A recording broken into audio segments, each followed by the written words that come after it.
श्रियकान्ताय कल्याणनिधये निधयेऽर्तिनाम् श्रीवेङ्कटनिवासाय श्रीनिवासाय मङ्गलम् लक्ष्मी सविभ्रमालोक सुभ्रूविभ्रमचक्षुषे चक्षुषे सर्वलोकानां वेङ्कटेशाय मङ्गलम्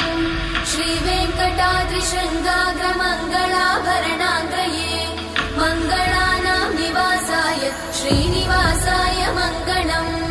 सर्वावयव सौन्दर्य सम्पदा सर्वचेतसां सदा सम्मोहनायास्तु वेङ्कटेशाय मङ्गलम्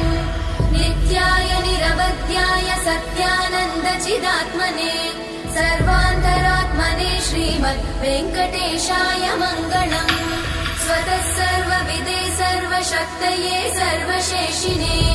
सुलभाय सुशीलाय वेङ्कटेशाय मङ्गलम्।